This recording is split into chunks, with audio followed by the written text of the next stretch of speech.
Hello, my friend. Today I will tell you another long-forgotten legend. Close your eyes and let the magic transport you to Middle-earth. Our journey begins.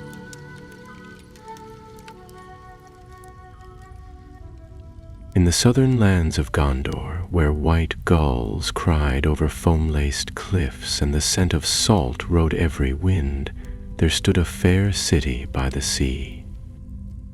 Dol Amroth.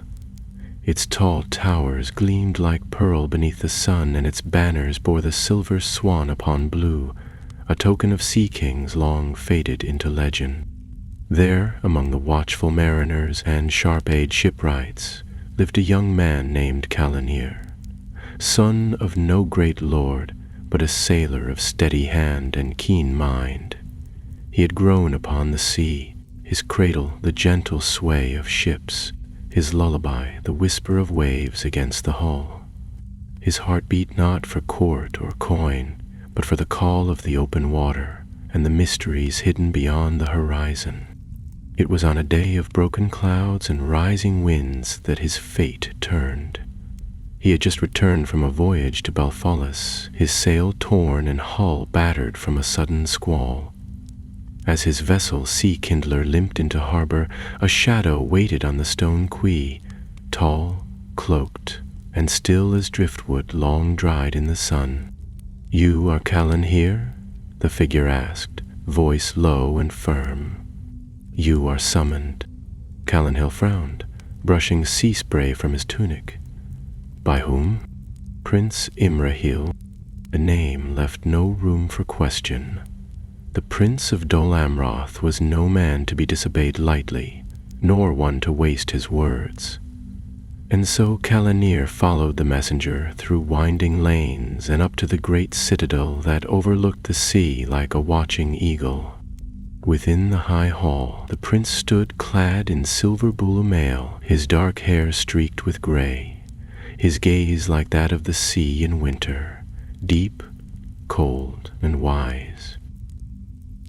Before him lay a chart, and upon that chart a mark drawn in dark ink, far to the south where Umbar lay, a nest of corsairs and sea thieves. "There is a rumor," Imrahil said, once pleasantries were spared, "that the sea lords of Umbar have uncovered something ancient, a relic of the Valar, of Ulmo himself." Calanir's eyes widened, but he said nothing. "It is said," the prince continued, "to control the winds, not merely call a breeze or still a storm, but to bend the sea air to the bearer's will. Imagine such a weapon in the hands of our enemies." Calanir stepped closer.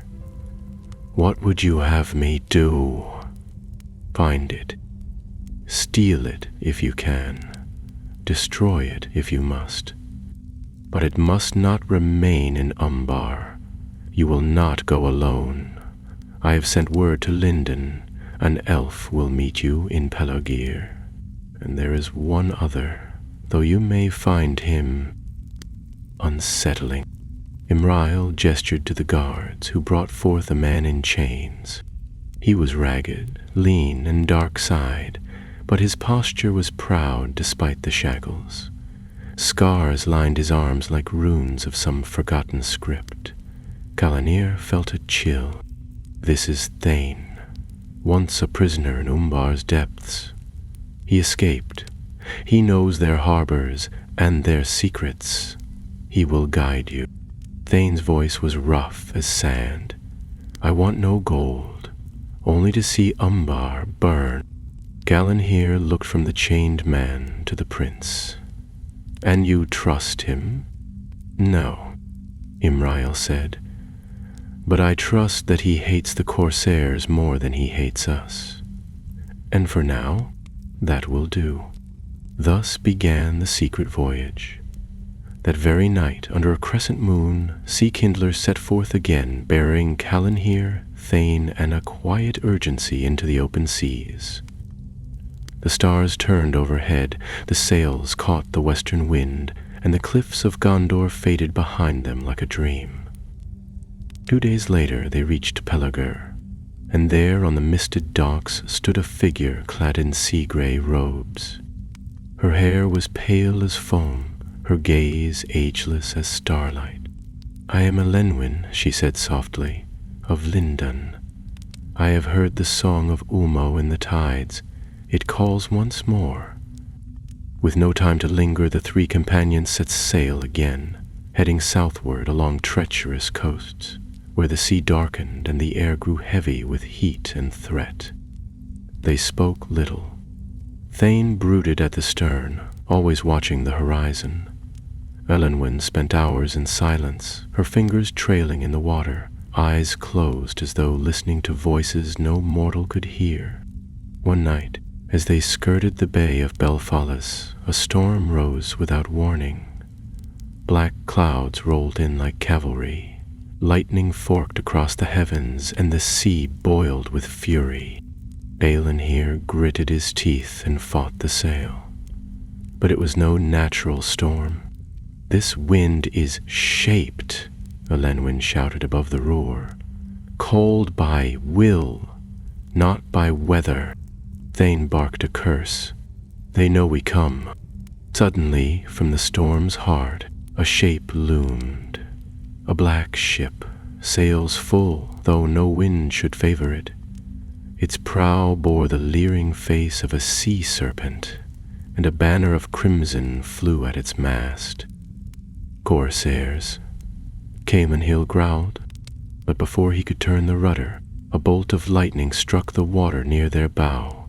The sea exploded, and Sea Kindler rocked wildly. Calenhir was thrown, his head striking the mast. The world turned black. When he awoke, it was dawn. The storm was gone. Sea Kindler was shattered, and Elenwen and Thane were nowhere to be seen. The waves whispered secrets he could not hear, and far in the distance, a strange island rose from the sea, an isle not marked on any chart, crowned by a ruined tower and wrapped in mist.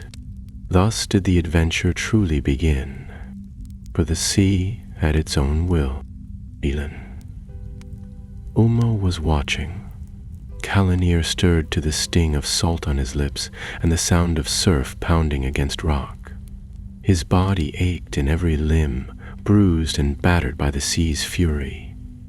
The shattered remains of Sea Kindler lay scattered along the shore, splintered beams, sodden rope, and a twisted mast like a fallen banner. Around him, the sand was dark with wreckage and kelp, and gulls wheeled overhead, shrieking like distant horn. He sat up slowly, grimacing as pain flared in his side. His tunic was torn and soaked through, and the sword he'd carried was gone. But he was alive and alone. The island loomed before him, its steep cliffs wrapped in a veil of silver mist. Trees clung to the slopes like wind-blown sentinels, and, high above the beach, rising from a narrow ridge, stood the tower he had glimpsed before blackness took him. It was ancient and broken, half swallowed by ivy and sea moss, yet a single spire remained, dark against the pale sky, like a finger raised in warning. There was no sign of Elenwen or... Calenhir searched the beach, calling their names, but the only answer was the cry of gulls and the endless sigh of the sea. If they lived, they had been cast ashore elsewhere, or taken. His gaze drifted inland toward the tower. If anything remained of the storm's cause, or clues to the Corsair's magic, they might be found there. With nothing else to guide him, he set off up the rocky trail, boots crunching on gravel, every step watched by unseen eyes. The path twisted through low woods of gnarled trees and bramble-choked hollows. Strange birds flitted in the branches, their cries like laughter, and now and then the mist shifted to reveal half-grumbled statues along the trail, figures of robed men, heads bowed as if in mourning. Their features had been worn smooth by wind and time, but Calenhir felt their gaze follow him all the same. When he reached the tower gates, he paused. The great doors hung open, their iron hinges rusted but still intact. Seaweed clung to the stone threshold, and the air within smelled of damp earth and old salt. With a hand on the hilt of the dagger at his belt, his only remaining weapon, he stepped inside. The interior was vast and silent. A long hall stretched before him, its floor tiled with cracked mosaics, many depicting sea creatures and ships with sails of silver. At the far end stood a dais, and upon it a shattered throne. Behind the throne, a mosaic of pale blue glass formed a great circle, the symbol of Ulmo, the Lord of Waters. But it was the object before the throne that caught his breath. A pedestal stood in the center of the room, and upon it a shell shimmering silver. It pulsed faintly with inner light, like moonlight caught in deep water. It was beautiful and terrible at once, something that called to the soul and warned the heart. Calenhir stepped forward, but a voice rang out, clear and firm. Touch it, and the sea will take you. He spun around, hand on his dagger, but the voice's owner was already lowering her hood. Elenwen stood at the edge of the hall, wet and weary, but very much alive. Her silver hair clung to her brow, and a shallow gash marked her cheek, but her eyes held the same quiet strength as before. I was cast ashore further north, she said, approaching. The corsair ship vanished with the storm. It was not meant to kill us, only to scatter us. Calenhir looked back at the shell. What is it? A Gaelmere, she whispered. The breath of the sea, a gift of Ulmo to the lost mariners of Numenor, long ago. It was said to call winds, to calm storms, to guide those worthy through any peril, but it was lost when Numenor fell. Until now, and the corsairs seek it. Bailey already have. Look closely. Calenhir moved nearer. A shard had been broken from the shell, its edge jagged as if torn away. The light within flickered unsteadily now, weaker than before. Slee took part of it, Elenwen said, her voice grim. And even that fragment may give them power beyond reckoning. Footsteps echoed behind them. They turned as one and found Thane at the doorway. He was soaked and bruised, but his expression was unchanged, carved in iron. In one hand he held a corsair blade, curved and dark, and in the other a length of chain that he tossed aside with a clatter. Magatgamer found me first, he said, but they did not keep me. Calenhir stepped forward. Did they take it? Vane took the shard and fled, Thane growled. They did not expect survivors, but I followed. Their ship waits on the far side of the island, hidden in a cove. They make ready to sail. Then we must stop them, Camelthanir said. Thane are too many for 3, Thane answered. Unless you have a plan. Elenwen turned back to the shell. The Galmir still holds power. With it I can raise a fog to blind them and winds to delay them. But to retrieve the shard, one of us must board the ship. Calenhir nodded. Then I'll do it. No, Thane said, stepping forward. I will. I know their ship, their crew, their weaknesses. Let me repay them in kind. There was a long silence. Then Elenwen placed a hand on each of their shoulders. Then let us be swift. The sea does not wait for the slow. Outside, the wind had risen again, but this time it carried no scent of storm.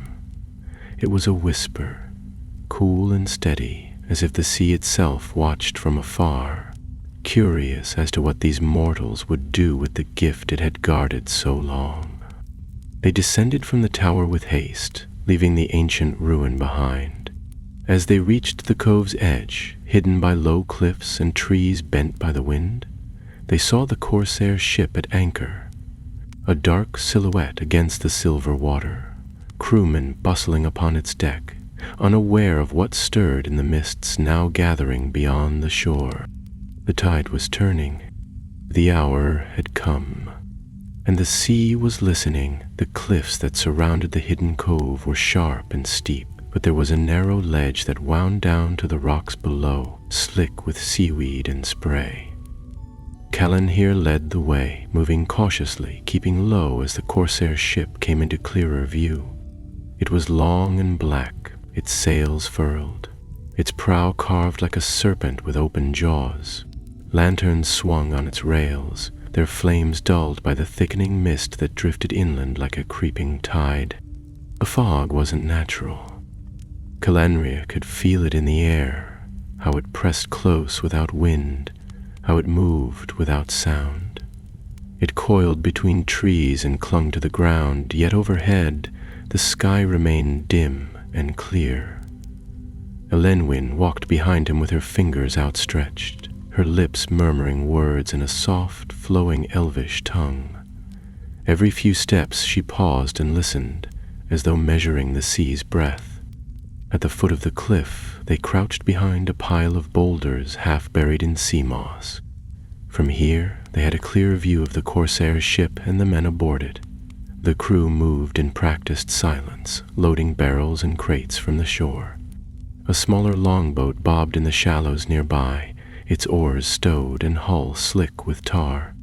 Calanir counted a dozen men on deck and likely more below, though none seemed to expect trouble from the mists that now ringed the cove.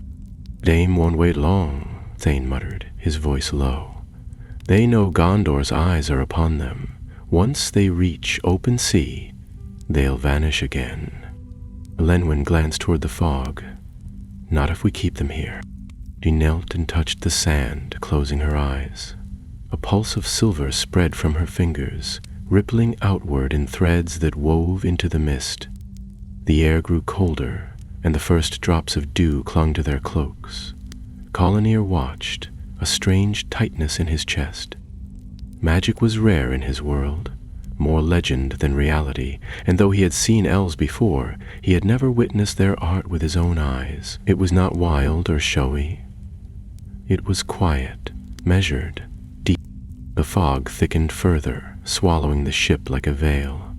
Voices rose from the deck, confused and urgent, though muffled by the mist. Calhern turned to Thane. "Go. If you can reach the ship while they're blind, find the shard or destroy it." Thane nodded once. "If I don't return, burn the boat." Without another word, he slipped into the mist, moving with the grace of a man who knew how to vanish. Calahir waited in silence, his heart thudding louder with every passing moment. The fog pressed closer, cold and damp, wrapping around his thoughts like vines. He tried to listen, straining for any sign of fighting, a shout, a cry. But there was nothing, only the slow churn of water against the rocks. Then came a shout, muffled at first, then louder. The ship burst into movement. Lanterns flared as shadows darted across the deck. Calanher stood, drawing his dagger.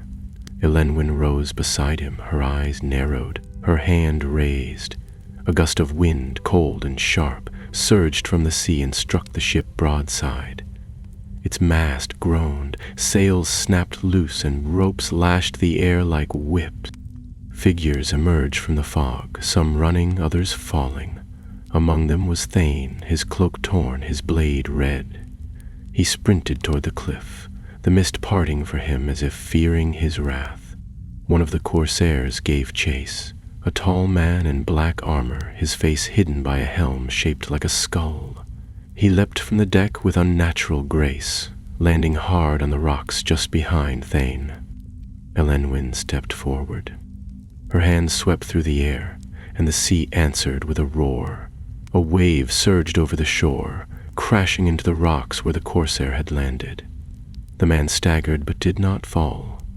His helm gleamed with light that did not belong to the lanterns, and in his hand he held something faintly glowing, a curved shard, pale as pearl, humming with a power that made Caelanir's skin crawl. "The shard," Elenwen whispered. "He holds it." Calanhir didn't hesitate. He broke from cover and charged down the slope, feet slipping on wet stone. The corsairs saw him and turned, raising the shard. For a heartbeat, Calanhir thought the man would speak, but instead the air twisted.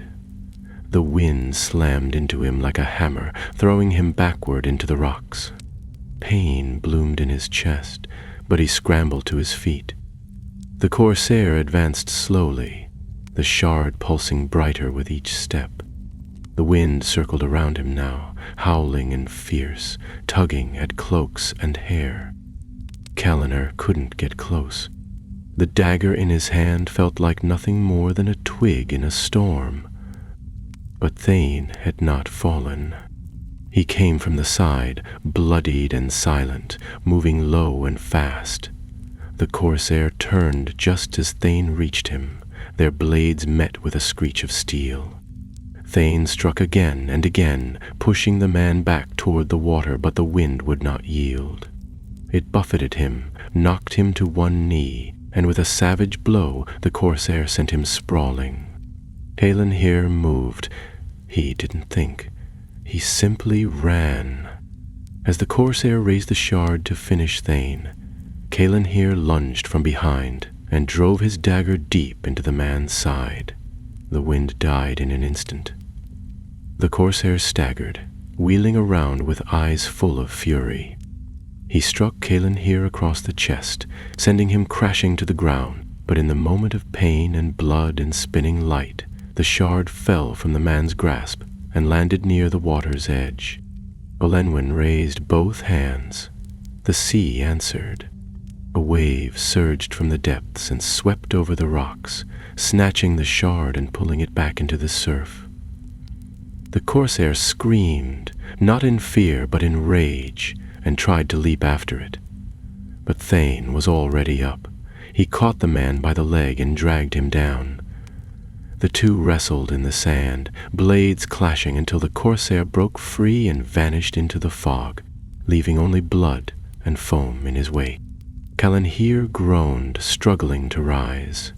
Elenwen reached him first, helping him sit up as the wind died and the fog began to lift. Thane limped over, clutching his ribs but alive. "The shard?" Calanhir asked, coughing. Elenwen looked toward the sea where the water had gone still. "Ulmo has taken it back." They sat in silence, listening to the calm tide. Around them the corsair ship creaked and shifted, its crew scattered or gone. The wind was quiet now, as if the sea had exhaled after holding its breath. Thane wiped blood from his jaw. "So it ends." Elenwen shook her head. "No, not yet, 'cause far out at sea, just beyond the mouth of the cove, a dark shape lingered on the horizon. Another ship, larger than the first, its sails black as coal. They had stopped one vessel, but the corsairs had not come alone. They watched the dark ship drift slowly along the horizon, its sails barely visible through the parting mist. The light of dawn, soft and golden, spilled over the sea like molten metal, but it did nothing to warm the chill that settled in Calandir's bones. He squinted toward the vessel and felt a knot twist in his stomach. This was no merchant ship, no wandering vessel taken by chance. It moved with purpose and silence, and though its flag was not yet raised, he knew well enough to whom it belonged. "The Black Swan of Umbar," Thane muttered, his eyes narrowing. "Their admiral comes." Calanhir turned to him. "You're certain?" "I'd bet my life. No other sails under that silence, not unless they sail with him. We've wounded their pride, stolen what they meant to keep. Now they come to take it back or see us drown. Elenwen knelt near the water's edge, her fingers dipped into the surf, listening. Her face was unreadable, though a small furrow had formed between her brows. When she stood again, her cloak dripping, she spoke in a low voice that carried despite the calm air. That ship carries magic not unlike what we've already faced, but it is older, cruder. The shard was part of something greater. Whatever power they wield now is not of Ulmo, but something that remembers him. Calanhir frowned. What does that mean? The sea may not answer us again. The three of them stood in silence, staring out across the bay. The corsair vessel was too far to reach by swimming and too close to ignore. If it reached the island, they would be trapped between cliffs and sea. And though they had survived much already, Calanhir could not see how they would survive this. Not without help. Thane broke the silence first.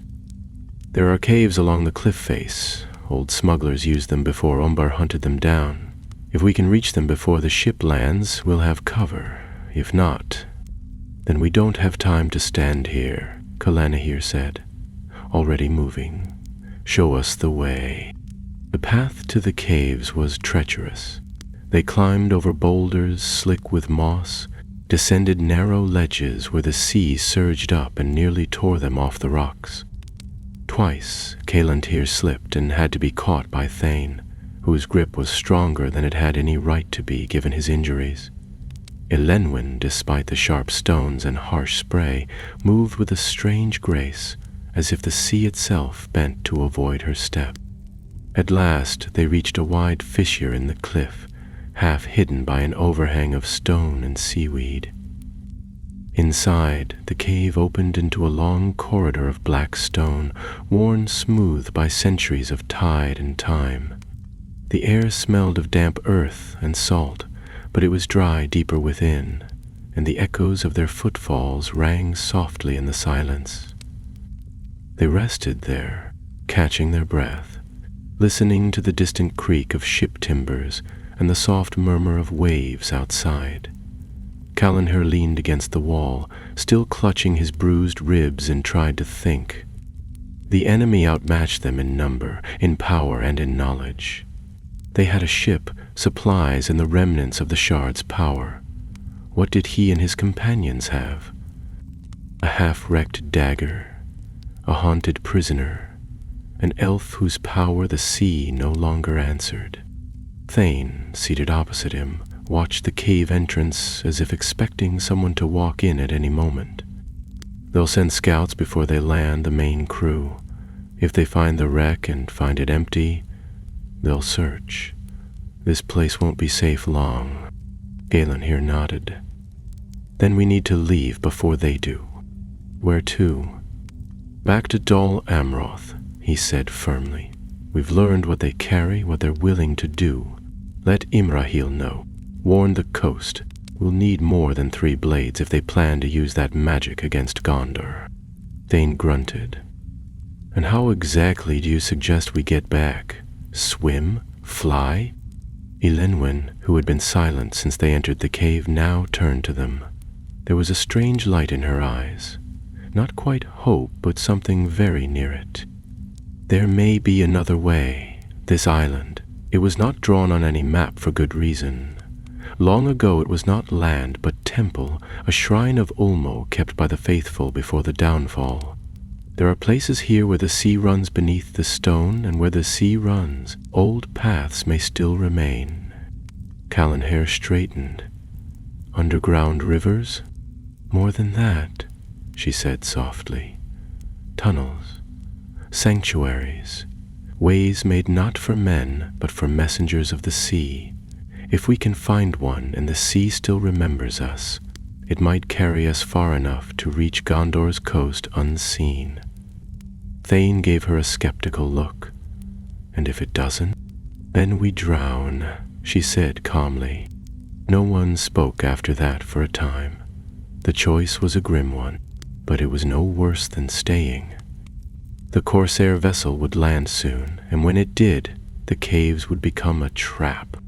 Kaelin here rose, brushing moss from his cloak. Then we follow the path and trust that it's still open. They moved deeper into the cave, following Elenwen's lead. The walls narrowed and twisted, descending into the heart of the island. The stone was dark and damp, etched with faded carvings that seemed almost to shimmer in the torchlight.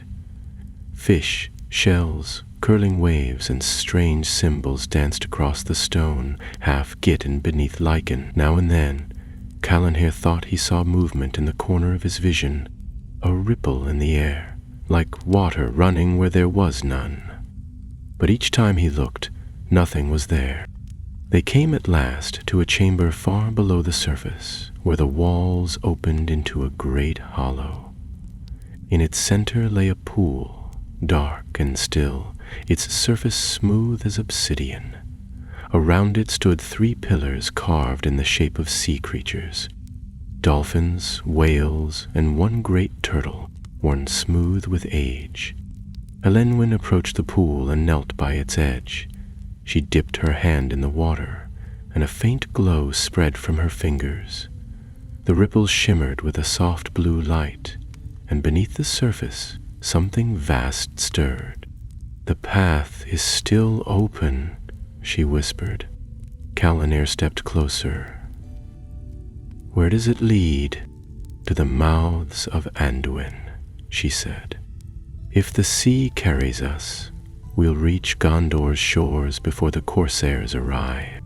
Thane gave a small, dry laugh, and if it, then we join the sea spirits and sing no more songs of land. With no better choice before them, they stepped into the pool, one by one. The water was cold, but not cruel. It welcomed them, drawing them downward with a current that did not tug or drag, but pulled as a mother might guide a child.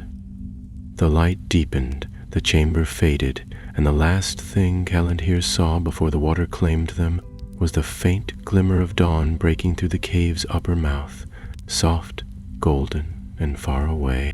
Then the sea swallowed them whole.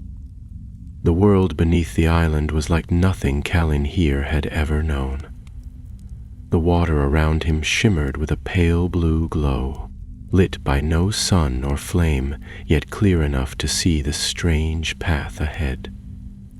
It was not a tunnel in the way a mine or cellar might be, but more like a river sealed within stone, with walls that curved and shifted gently, carved by time. The current carried them forward without effort, and though they moved swiftly, the water offered no sense of panic or danger.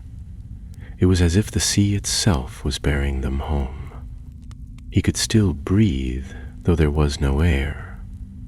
It was a strange thing, not like holding breath or swimming deep, but as if the water around him filled his lungs with something soft and sustaining. He glanced to his sides.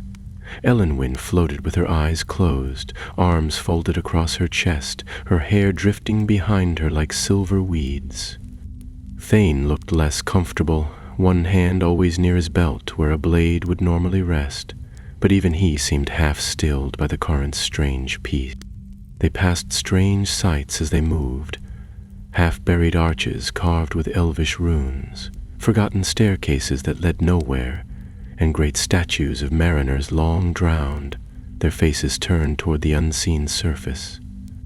Occasionally sea creatures flickered past, long silver fish with eyes like stars, or pale eels that wove between the stone columns without fear. For a long while there was only silence. Then Elenwen's voice echoed gently, though her lips did not move.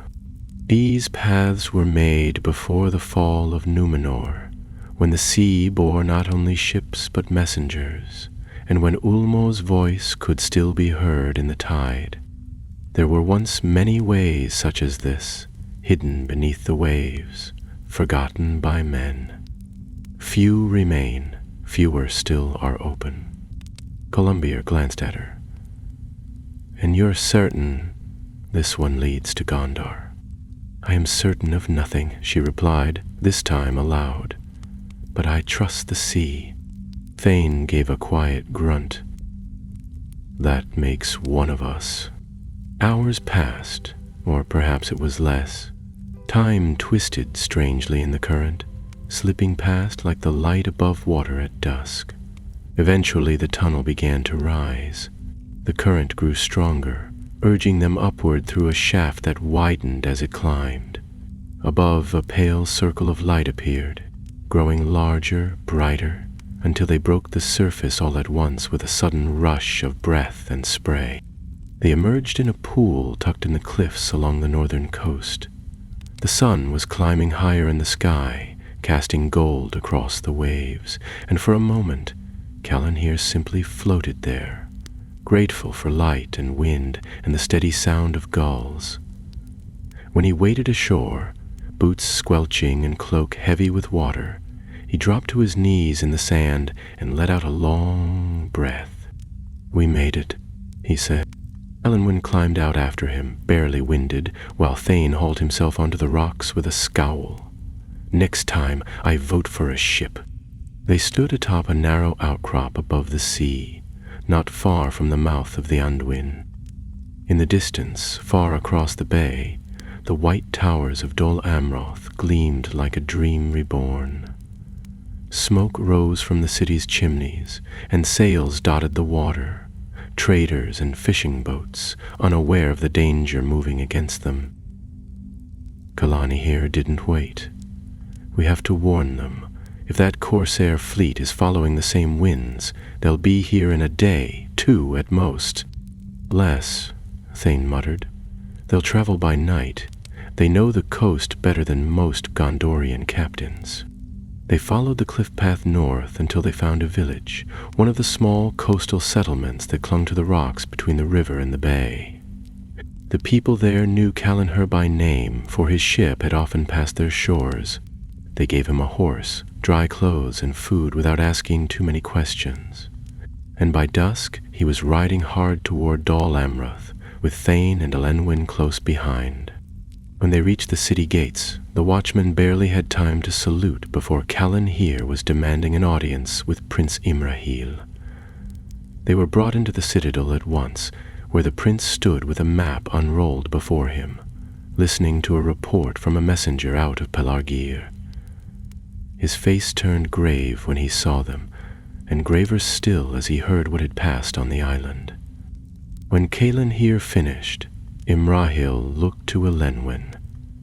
"And you believe they still possess some remnant of the shard?" "I do. What was broken was not destroyed, only scattered. And they carry now more than magic. They carry hatred and hunger, and the belief that the sea will answer to them, not to the world it once served."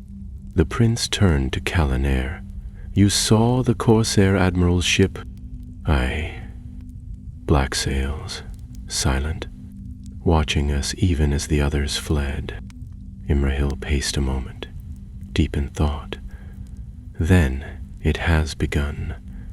I feared the Corsairs might try something in spring, but with the power you speak of, they'll move now, and with fewer ships, not more.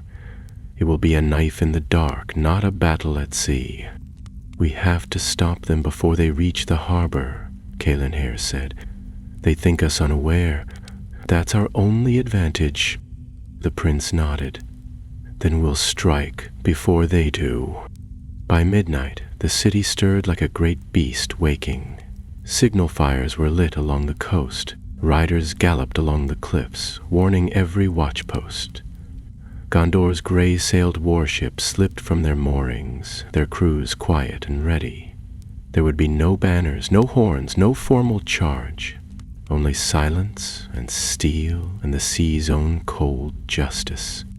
Callan here stood on the deck of the Storm Crown, Dol Amroth's fastest sloop, watching the dark water rush beneath the hull.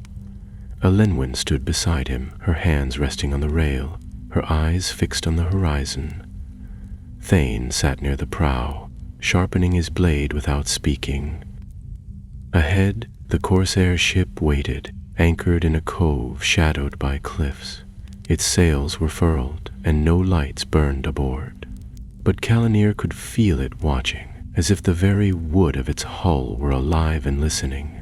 This would not be a clean fight, not a clash of soldiers on open sea. This would be a hunt. The storm had not yet come, but it would. The storm crown cut through the waves like a blade, its prow slicing the dark waters as silently as a heron gliding over moonlit marsh. The sails had been lowered to half-mast, and the crew moved with disciplined quiet, their boots wrapped in cloth to muffle sound. Calanir stood just behind the helmsman, staring ahead at the shadowy outline of the enemy vessel.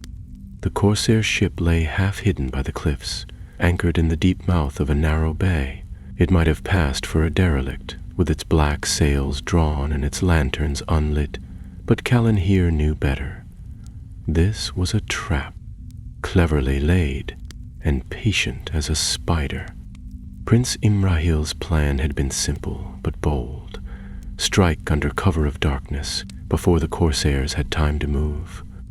A swift fleet of Dolomroth's finest ships had been dispatched in silence, their crews hand-picked and their movements masked by a feigned fishing convoy.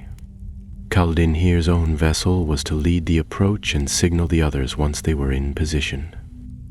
"We'll not get a second chance," Imrahil had warned before they left. "Strike first and strike fast, or the winds will be theirs again." The moon was high now, casting a silver path over the water, but clouds gathered at the horizon. A hush hung over the deck, broken only by the creak of rope and the occasional lap of water against the hull. Elenwen stood at the rail, her eyes half closed, fingers brushing the breeze as if reading it. She hadn't spoken since they'd departed, but her presence steadied Calanir's thoughts.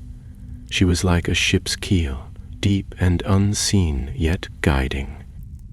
Thane sat on a coil of rope nearby, his curved sword laid across his lap. He had refused armor, choosing instead a black tunic and his old corsair boots, a disguise of sorts should he need to pass unseen. In the dim lantern light, his scars seemed to shimmer faintly, like faded tattoos, and his expression was as unreadable as ever. As they drew closer to the cove, Calanir raised the spyglass and scanned the cliffs.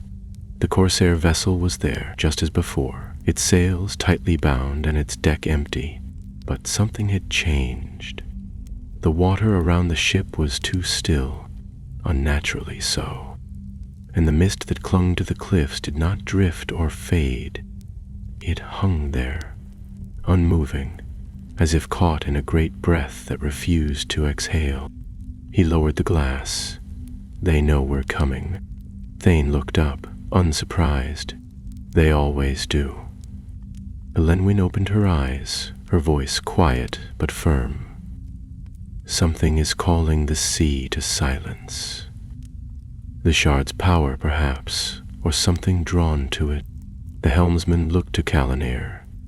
"Orders, Captain." Calanhai hesitated only a moment. "Hold course. We strike as planned, but be ready. This won't be a simple boarding." The crew nodded and sprang into motion, drawing weapons and securing lines. The storm crown slid into the mouth of the cove like a shadow among shadows. As it approached the corsair ship, Calanir could hear the faint clink of metal, the low murmur of voices carried on the still air. He turned to Elenwen. "Now." She stepped forward and raised both hands. From her fingers spilled a soft light, not blinding but clear, and it spread over the water like a ripple in glass. The mist parted just for a moment, revealing the corsair deck and the men who waited there. A dozen corsairs crouched behind the railings, bows drawn and blades ready. Behind them stood the admiral, taller than the rest, clad in black and silver armor etched with sea serpents. His helm, shaped like a crown of coral, masked his face entirely, but Calanir could feel the force of his gaze. In one hand the admiral held the broken shard, now set into a twisted scepter of bone and iron. It pulsed faintly with a pale green light, and as he raised it, the sea around them shuddered. Before Calanhir could shout a warning, the water beneath the storm crown surged upward. A great wave rose from nowhere and crashed against the hull, lifting the ship and spinning it toward the rocks. Men cried out, grabbing for lines and railings, and the deck tilted violently. Calanhir hit the boards hard and scrambled to his feet, just in time to see the corsair vessel advance. It was moving. No sail, no oar, and yet it glided forward as if pulled by unseen hands. The water around it boiled and hissed, and the mist rolled in behind like a tide of ghosts. The admiral raised the scepter again, and another wave crashed toward them. Elynwyn stepped into its path, chanting in a tongue older than the stones beneath them, and the water shattered into rain before it could strike.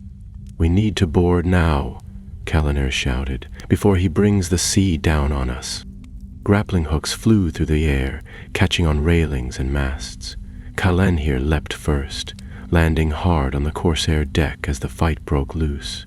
Swords clashed, arrows hissed past his ears, and the deck swayed beneath his feet as if the ship itself were alive. Thane landed beside him, cutting down a sailor with a single, brutal stroke. The two of them pushed forward, driving toward the admiral, who stood at the center of the chaos, unmoving. But the closer they drew, the heavier the air became. It pressed down on them like deep water, thick and cold and full of strange whispers.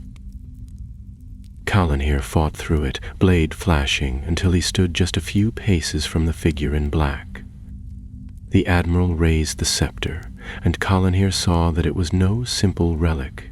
Seaweed grew along its length, and barnacles clung to the bones that formed its base. The shard was embedded at the top, glowing steadily now, as though awakened by the bloodshed. "You do not belong here," the admiral said, his voice like gravel dragged through tidewater. "The sea has chosen." Calanhir raised his blade, then let the sea choose again. He struck, but the admiral moved with impossible speed, blocking the blow with the scepter. Sparks flew as steel met corrupted relic, and the deck cracked beneath their feet. Thane moved to flank the admiral, but a gust of wind, sharp and sudden, threw him back against the mast. Elynwen arrived in a shimmer of light, her staff glowing, her voice rising like a storm tide. The ship groaned under the strain as two forces collided, elven grace and seaborn sorcery. The air screamed around them. Ropes snapped and the mast split with a thunderous crack. Flames burst from the deck where spells collided, and smoke curled up into the night sky. The admiral staggered, clutching the scepter. Elynwen's light had broken the shield of mist around him, and for the first time Calanhir saw the truth. His face was not that of a man. It was hollow, sunken, with eyes like black pearls. His skin shimmered like fish scale, and gills pulsed at his neck. He had once been human, perhaps, but no longer. The sea had changed him, or something in it had. Before the moment passed, Calanhir lunged. This time, the blade struck true. The scepter shattered as the shard burst from its grasp, spinning into the air before tumbling into the sea below. The admiral shrieked, not in pain, but in fury, and vanished in a rush of spray and foam, leaving behind only the echo of his curse and the fading hiss of wind. The sea stilled. The mist drifted apart, and the ship, no longer bound by dark magic, began to sink. The corsair ship sank slowly, groaning as its timbers split apart and its cursed hull filled with water. Flames hiss out as the tide rose across the deck, swallowing wreckage and bodies alike. Calanhir stood at the edge of the broken vessel, gasping for breath, one hand still gripping the rail. The air was thick with smoke and salt, and every inch of him ached with the weight of battle, but they were alive. The admiral was gone, and the shard had been lost once more to the sea. A few Gondorian ships circled the cove at a distance, their sails dim in the moonlight, watching the wreck burn and sink. The Storm Crown, battered but afloat, had drifted to safety on the far side of the cove, carried by the same current that had nearly destroyed it. Kellen here raised a hand, and a horn sounded in response. One long note, steady and clear, to signal victory. Elenwen appeared beside him, drenched and soot-streaked, her staff cracked and smoking faintly at the tip.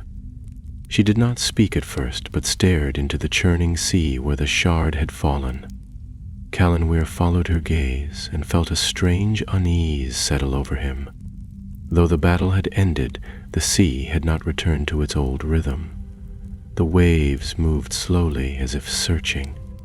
The wind, once wild with magic, was now still, but it carried a whisper he could not quite make out.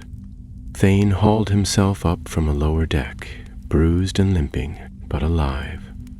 He tossed aside a broken sword and glared toward the water. "It's not over." Callanher turned. "The admiral is gone, his ships destroyed." "Aye, but the sea doesn't forget," Thane said grimly. "You've taken one shard. That doesn't mean others won't seek it." Elenwen finally spoke, her voice softer than the waves. "The shard was not destroyed. It merely returned to Ulmo's keeping, for now. But the sea is not what it once was. It is restless." "Restless?" Callanher echoed. "Something is stirring in its depths," she said, glancing toward the horizon. "I felt it in the cave beneath the island. I felt it again when the admiral raised his scepter. That power did not come from the shard alone. It was drawn from deeper waters, older currents." Talon here frowned. "You think the shard woke something?" "No," Elenwen said quietly. "I think it called to something that was already waking." A silence followed. The moon slipped behind a cloud and the shadows deepened over the sea. For the first time since the beginning of their voyage, Callanher felt truly cold. Not the chill of ocean wind or soaking clothes, but something deeper, like the cold that clings to bones in the heart of winter. They returned to Dol Amroth by morning. The city welcomed them with lanterns and trumpets, and though the people cheered, Calenhir could not bring himself to share in their relief. Too much had been left unresolved. The shard was no longer in enemy hands, yes, but it still existed, and it had shown just how easily it could be twisted. If even a fragment of Ulmo's power could be used to command the sea and stir storms with a thought, then who was to say another Corsair lord wouldn't try again, or worse? What if the sea itself chose to answer? Prince Imrahil met them at the harbor, surrounded by his captains. He listened as Calenhir recounted every detail: the hidden island, the underwater passage, the fight with the admiral, and the shard's fall into the deep. When the tale was done, Imrahil stood for a long time in silence, his gaze fixed on the distant surf crashing against the white cliffs. "You've done Gondor a great service," he said at last, "and yet I see no ease in your eyes." "The danger is past, but not ended," Calenhir replied. "We've only delayed it." Imrahil nodded slowly. "Then we'll prepare for what may come. And you, Calenhir, what will you do?" He looked toward the sea, where gulls wheeled above the rising tide. "There are questions still unanswered. I mean to find them." Elenwen stepped forward. "And I will go with him." Thane, who had stood apart until then, crossed his arms. "Then I'll come too. Someone has to keep him from getting killed." Imrahil smiled faintly. Then I release you from your duty, though not from my gratitude. Take a ship, take what supplies you need, but take care. The sea is vast, and the deep places remember. Later that evening, as the sun sank beyond the western waves, Calanhir stood alone atop the highest tower of Dol Amroth. The wind tugged at his cloak, and far below the sea whispered against the stones. He closed his eyes and listened. For a moment he thought he heard something more, a voice in the surf, deep and sorrowful, not angry but warning. He opened his eyes. Far out, near the line where sea met sky, a single wave rose taller than the rest and then vanished. He didn't know what it meant, but he intended to find out. The ship they took was small but swift, rigged with a single tall sail and a shallow keel that allowed it to skim the water like a seabird. It was named Vayentur's Wake, after a great mariner of old, and though its polished deck and pale timbers spoke of Gondor's finest craftsmanship, there was something ancient in the way it moved, an ease, a confidence, as if it had sailed these seas long before Calanhir was born. The crew numbered only 7, chosen for their silence, steadiness, and skill. Calanhir did not want soldiers. He needed watchers, sailors who knew how to listen to the wind and read the tone of the tide. They departed in the hush before dawn, when the stars still lingered and the sea gleamed like glass. Elinwen stood at the bow with her eyes half closed, murmuring softly in Quenya, while Thane lounged near the stern, sharpening a blade with the slow patience of a man who knew violence was always near. Calanhir paced the deck as they cleared the harbor, already feeling the old pull of the deep, half dread, half wonder. The coast of Gondor fell away behind them, the white cliffs shrinking to lines of chalk against the hills, and ahead only the open sea remained, rolling and endless.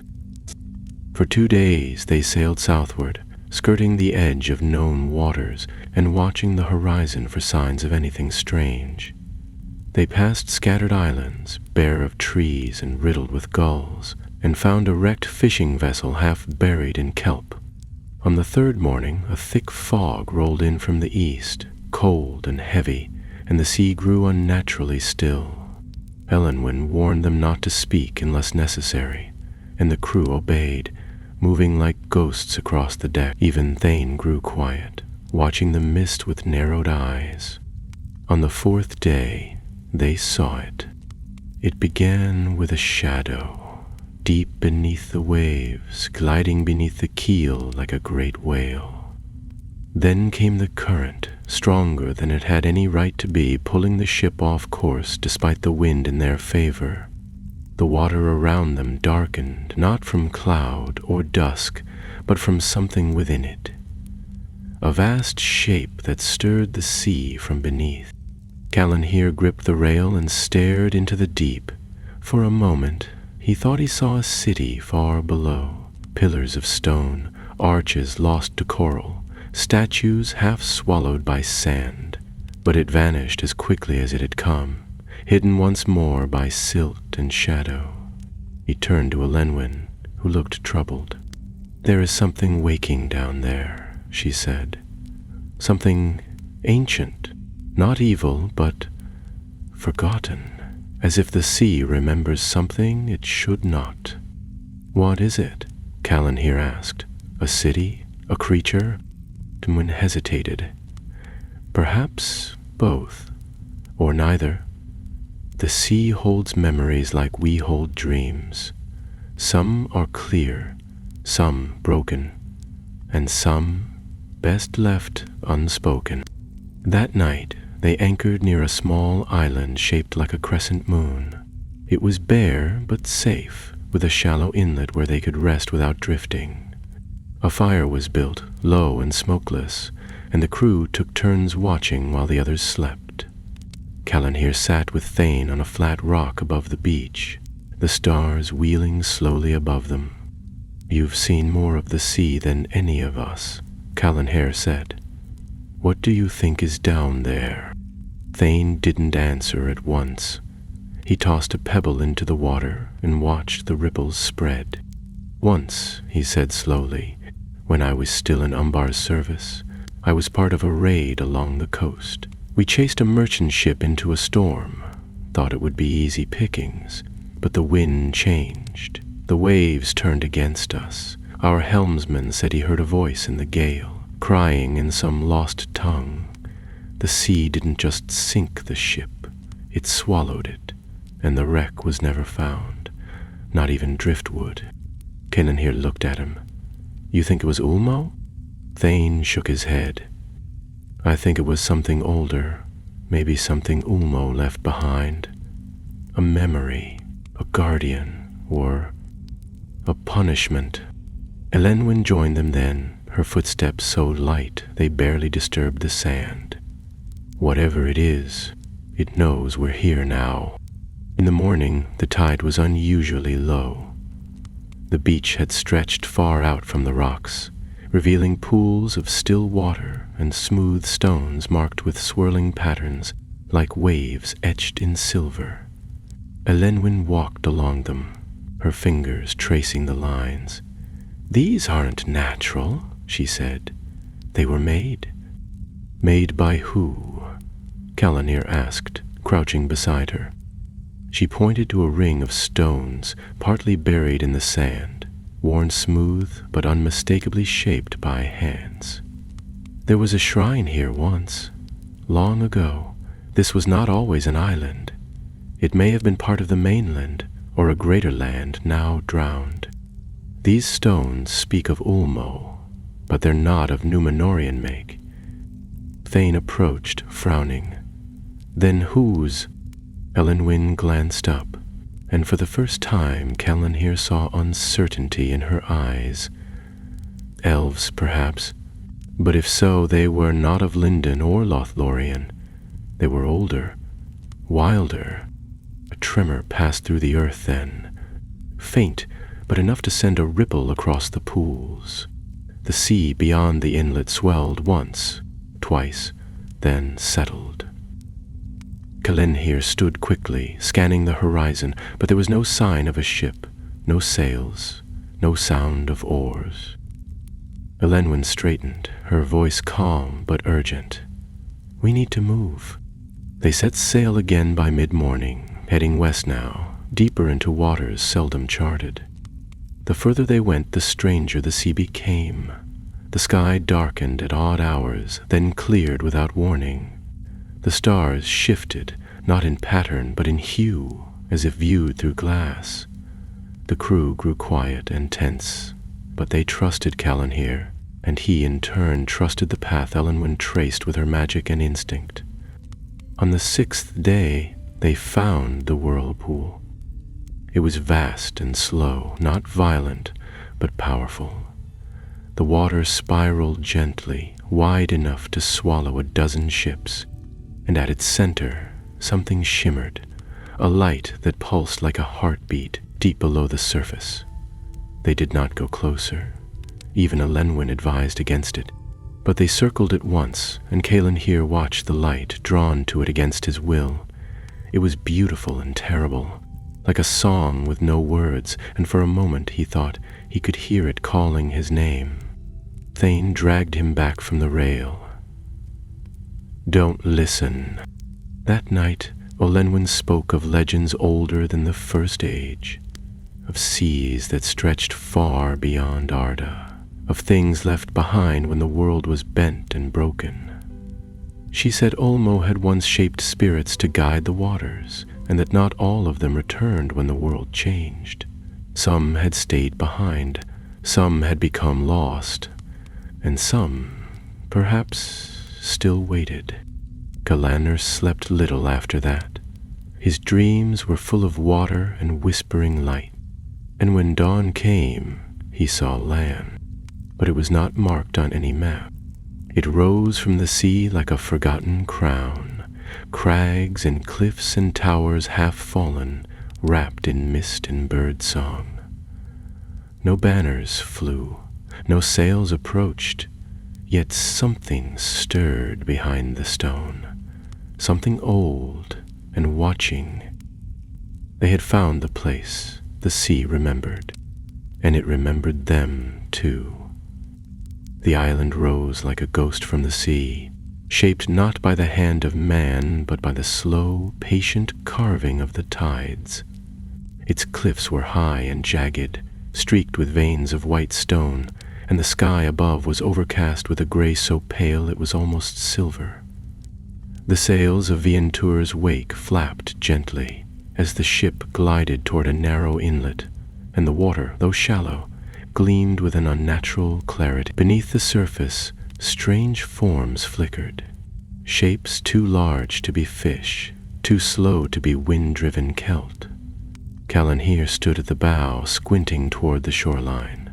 The beach was strewn with broken statues and arching roots that reached out like fingers. A long stair had been carved into the cliffside, half swallowed by moss and time, winding upward toward the broken silhouette of a tower perched near the summit. No birds flew over the island. There was no sound save for the hush of waves against stone. Yet the moment they stepped ashore, Calanhir felt watched, not by eyes, but by something greater, a presence woven into the bones of the place. It wasn't hostile, but it wasn't welcoming either. It waited. Elainwyn walked ahead without speaking, her hand grazing the pillars that lined the lower path. Each was carved with strange runes that shimmered faintly in the gloom, though no light touched them. Calanhir followed, his hand resting on the hilt of his sword. Thane brought up the rear, his boots crunching against gravel, his eyes never still. The crew remained with the ship on Elainwyn's warning. If we fail to return, she had said, sail back, do not wait. The stair grew narrower as they climbed. Vines twisted over the stone, and once or twice Calanhir saw markings beneath the moss, curved lines that resembled waves or wings or both. The air grew cooler, sharper, and the higher they went, the more the wind began to hum with a strange low note, like the distant call of a horn buried in the sea. At last they reached a landing where the stair opened into a wide platform. Before them stood a gateway made of weathered marble, flanked by two statues so worn by centuries that their faces were little more than outlines.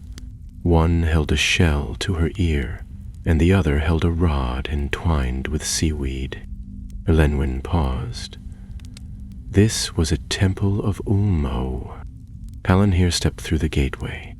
Beyond it lay a wide courtyard, cracked and uneven, with shallow pools that reflected the gray sky above. Broken columns stood like the ribs of a giant creature, and at the far end, set into the cliff wall, a door stood open. It was shaped like a cresting wave, and carved with the same runes they had seen below. The wind rose as they entered the chamber beyond, whispering through the cracks in the ceiling. The room was circular, its walls lined with tablets of stone and strange glassy shells embedded like jewels. In the center stood a basin filled with clear water, still as glass. Elainwyn approached and placed her hand above it, and immediately the surface stirred. A shimmer passed across the water, and images began to form. Not reflections. Calanhir saw a storm, vast and black, rolling over the sea. He saw ships broken in its grip, not corsair vessels, but ships of Gondor and Lindon, their sails torn and their masts splintered. He saw a figure beneath the waves, enormous and dark, its eyes gleaming with a cold, pale light. It was no beast of the sea, not a kraken or a whale, but something stranger, a shape made of shadow and tide, both formless and immense. It turned, and Calanhir felt the force of its gaze pierce through the water, through the stone, through the very soul. He staggered back from the basin. What was that? Elenwen lowered her hand. A servant of the deep, a fragment of Ulmo's thought long lost. It has no name, only purpose. It sleeps, and when it stirs, the sea answers. Thane stepped forward. And it's stirring now.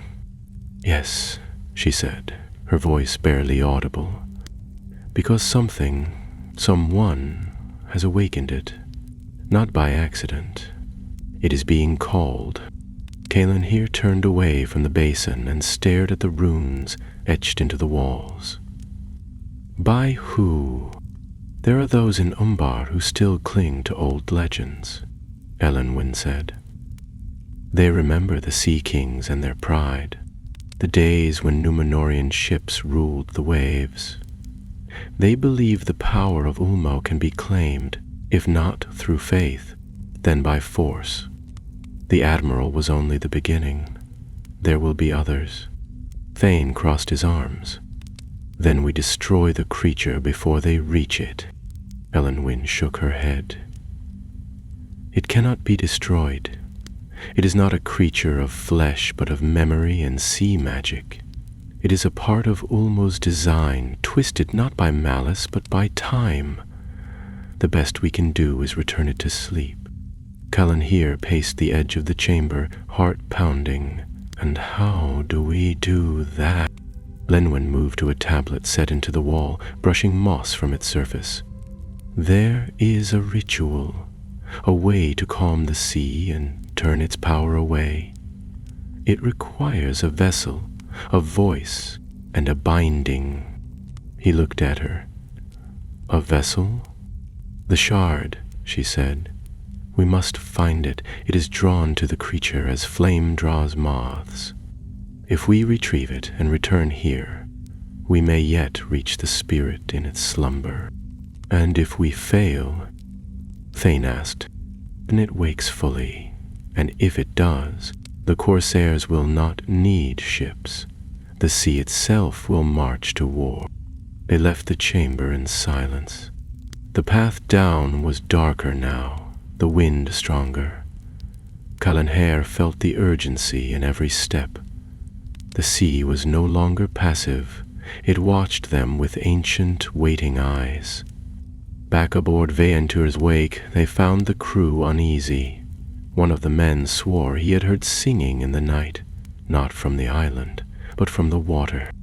They set sail again before the sun reached its peak, turning northeast, toward the waters where the shard had last been seen. Elenwen stood at the prow, eyes closed, staff in hand. Her voice carried softly across the deck, chanting words older than the world's bending. The wind answered. It was not strong, but steady. The ship glided forward, the current firm beneath it. And beneath that, something moved. By the second night, the sea had grown restless. The stars that usually glittered with quiet certainty now flickered behind a veil of shifting clouds, and the moon, once full and silver, hung low and pale, casting strange reflections across the surface of the water. Kaelin here kept to the deck, unable to sleep, his hand resting on the rail, while his thoughts churned more wildly than the waves below. Somewhere in these depths lay the shard, drawn by the pull of a forgotten spirit of the sea, and if Elenwen's warning proved true, they would need to retrieve it before it found its way into the wrong hands. Or before the wrong hands found their way to it. Thane joined him just before midnight, stepping quietly beside him without a word. He held a flask in one hand and a throwing knife in the other, casually spinning it between his fingers. After a while, he spoke. You really think we'll find it? A sliver of shell lost in leagues of ocean? Kaelin here didn't take his eyes off the horizon. No, I don't. But I think it will find us. Thane snorted. That's what I'm afraid of. Elenwen emerged from below a short while later, her cloak wrapped tightly around her and her face unreadable. She said nothing as she crossed to the prow, but her fingers grazed the edge of the ship as if listening to it, and after a few moments she turned back to them. Her voice was calm, but her words were not comforting. There is a pull beneath us, faint but growing. The shard is near, but something else has awakened to meet it. She raised her hand, and the wind shifted. The sails shuddered as if trying to resist, but then steadied. Ahead, a bank of mist had begun to form, not drifting from the east or rising from the waves, but coiling upward from a single point on the water's surface. It thickened with unnatural speed, and as they approached, the sea itself began to grow colder. The crew moved quietly, obeying without needing to be told, though fear hung in the air like storm scent. They had seen enough already to understand this was no ordinary fog. As Veantur's wake entered the mist, the world narrowed to shades of gray and blue. The sound of the sea was muffled, replaced by a low hum that seemed to echo just beyond hearing. Callan here held the tiller with one hand and drew his sword with the other, though he knew steel would do little good here. Elenwen was at his side, chanting softly in a flowing rhythm, and Thane stood behind them, eyes flicking in every direction. And then they saw it. The water ahead was glowing, not with fire nor moonlight, but with a soft radiance that pulsed in time with the hum. The glow came from the seabed itself, far below, and floating just above it, suspended in the depths like a tear caught in light, was the shard. It had changed. Where once it had shimmered with silvery light, gentle and pure, now it pulsed with green and blue, like the deep lights of a storm-swollen sea. Patterns flickered across its surface, like waves etched in crystal, and the water around it spun in slow circles as though the sea itself danced to its rhythm. Elenwen raised her staff. "We must be quick." Thane dropped a rope ladder over the side, already stripping off his outer tunic. "I'll go," he said. "You'll need someone who's used to diving without singing songs to the sea." Kalinar hesitated. "If it's drawing power from that thing beneath it, it could change you. It nearly did that to me." Thane gave a grim smile. "Then you'll know how to pull me back if it happens." Before anyone could argue, he swung over the side and dropped into the water with barely a splash. The surface closed around him, and for a long moment there was only silence. Elenwen stood with her hand outstretched, eyes closed, following his descent without looking. The mist thickened around them, and the glow below seemed to grow stronger. Minutes passed. Then the water stirred. Thane rose from the sea with a gasp, the shard clutched in his hand. He threw it aboard before climbing up after it, collapsing onto the deck with water pouring from his clothes. The shard rolled across the wood, pulsing, and every man aboard stepped back instinctively. Callanwyn moved to pick it up, but Elenwen stopped him. "Not yet," she said. "Look." The mist parted slightly, revealing a shape beneath the surface, massive, dark, and slowly rising. It was not a creature in the way a fish or serpent might be. It had no face, no limbs, no spine. It was a coil of currents and light, a vast presence that moved like water given will. Eyes blinked within its form, not always in the same place, and its voice came as a ripple across the wave. It did not speak in words, not in any language Callan here knew, but he understood it all the same. Return, bind, sleep. Elenwen stepped forward, the shard now hovering just above her palm. "It remembers the ritual. What does it want?" Kalenier asked, though part of him already knew. "To be made whole." to be calmed. The shard was part of its song once. When it was broken, the song turned to silence. But now it may sleep again. The crew stood frozen as Elenwen knelt, lowering the shard into the water. The light grew brighter, and the hum deepened into a resonance that shook the ship's hull. The mist began to retreat, curling inward like smoke drawn back into a lamp. The shape below stilled. Then, slowly, it began to sink. The glow faded, the sea stilled, and the silence was pure. They remained there for some time, listening, half expecting the calm to break again. But it didn't. The sea had returned to itself, not tamed, not claimed, but no longer singing a song of sorrow and wrath. The danger, for now, had passed. Elenwen rose. "It is done." Thane sat against the mast, wringing water from his sleeves. "Next time, let someone else do the diving." Aelinher allowed himself a smile. It was small, and it didn't reach his eyes, but it was real. "Let's get home."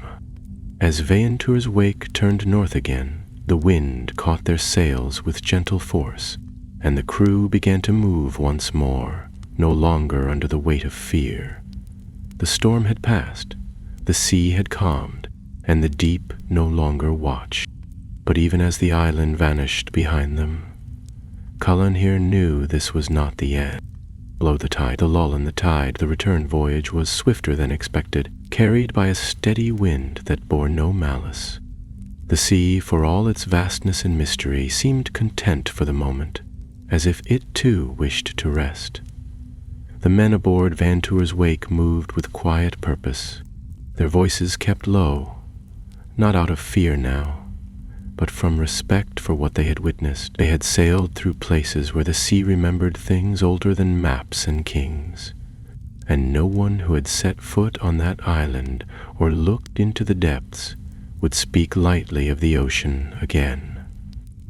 Calanhir remained on deck most of the time, his hands firm on the tiller, eyes scanning the horizon. Every now and then he would glance toward the waves and imagine the great shape still sleeping beneath them. He knew now it was no myth, no sailor's tale grown wild in the telling, but a piece of the ancient world, a fragment of Ulmo's vast mind, given form and forgotten by time. They had returned the shard, calmed the spirit, and spared Gondor. For now, but there was a weight in his chest that refused to lift. Elenwen had grown quiet again, and not even Thane dared disturb her when she stood at the prow, cloak stirring in the wind, face turned to the horizon.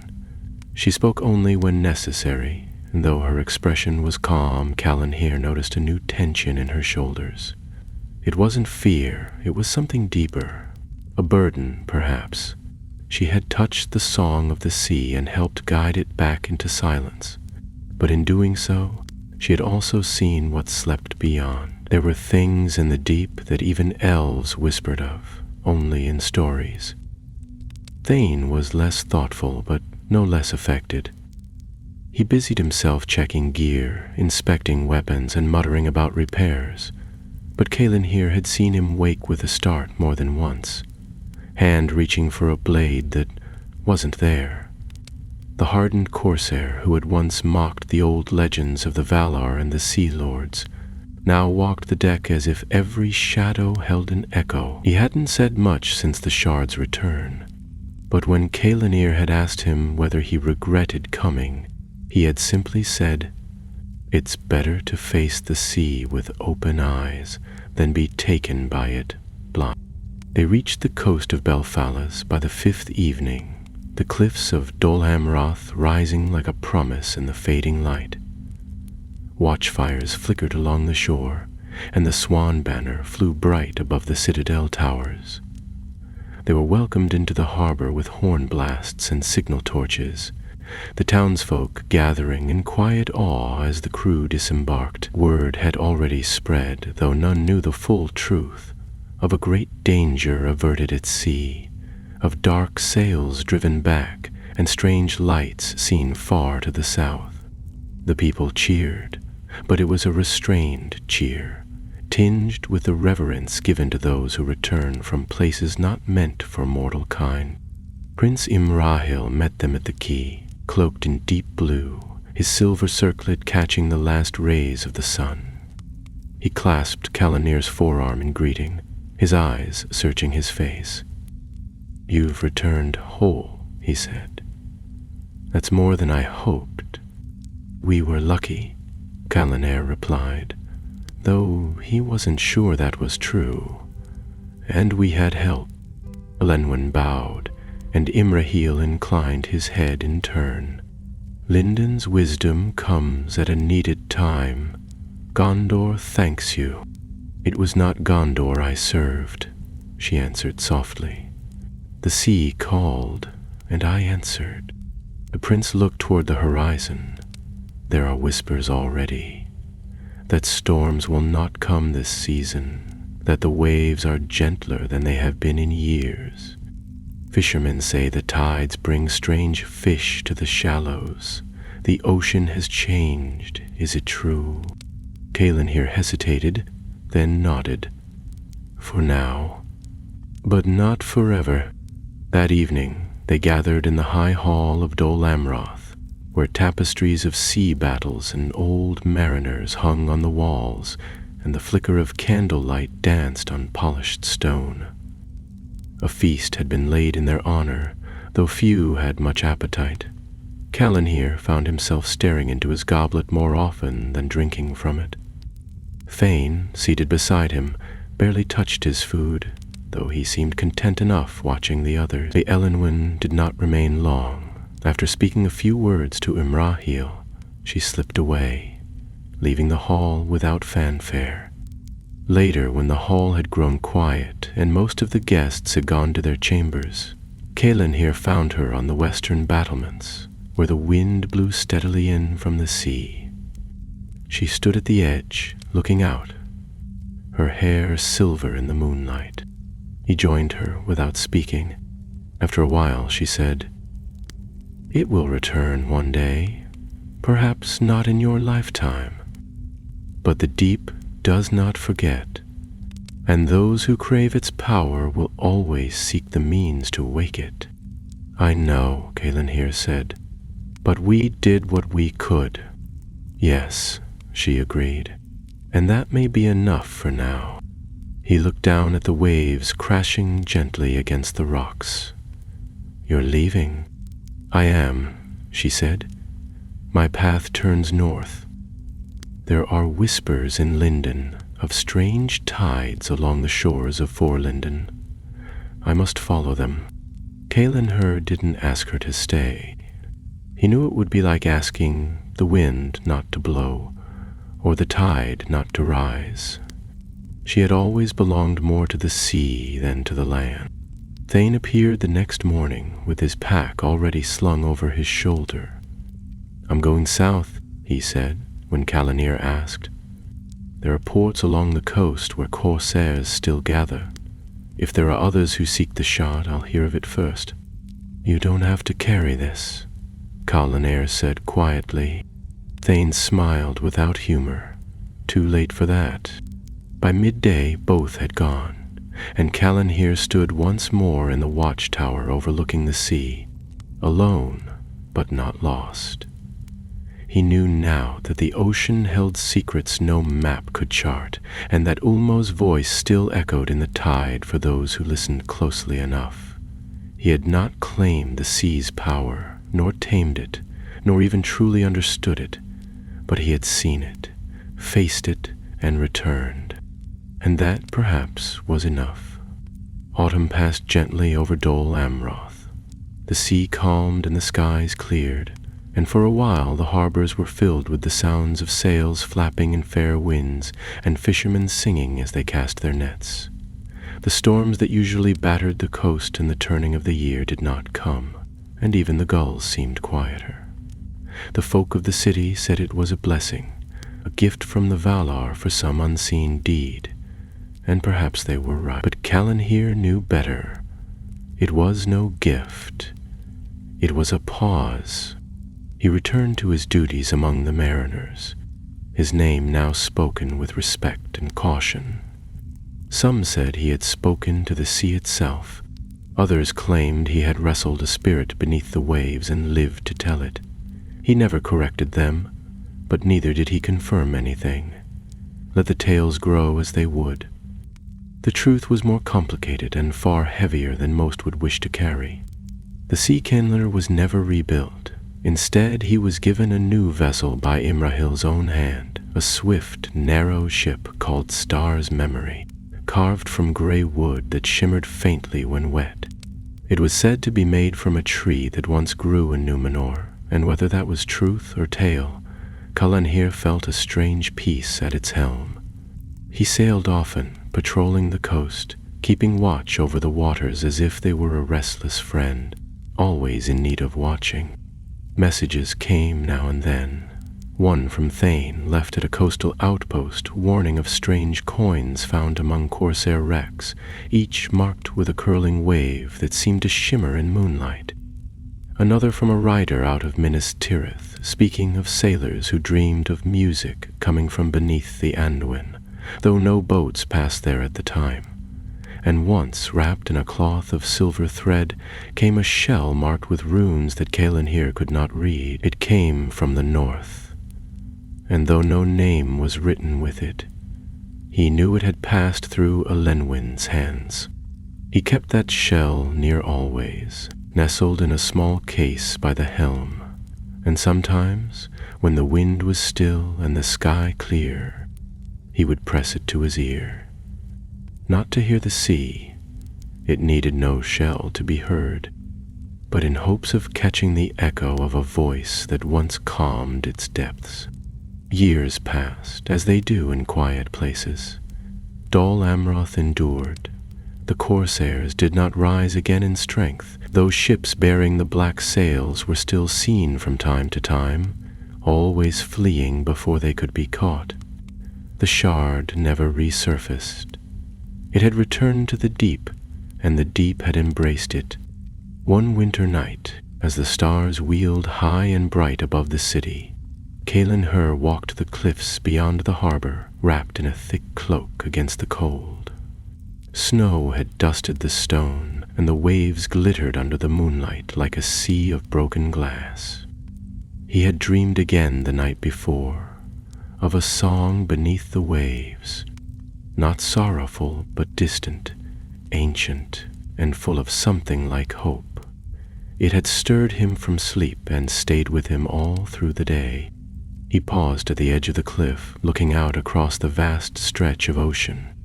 Somewhere out there the spirits slept. Somewhere out there Elenwyn still walked the lonely shores of Middlegreth, listening to the tide. And somewhere, perhaps deeper still, lay more relics of the Valar, forgotten and waiting. The world held more mystery than anyone could grasp, and for every danger faced there was something beautiful waiting just beyond the edge of the map. He stood there for a long time, wind tugging at his cloak, breath steaming in the air. Then, slowly, he smiled. The sea would always call, and when it did, he would be ready. For he had learned that the sea was not to be conquered, or mastered, or owned. It was to be respected, remembered, and when the time came, answered. And so the tale ended, not with a sword raised high, nor with a kingdom reclaimed, but with a mariner who had once touched the song of Ulmo, and who now listened patiently for the next verse.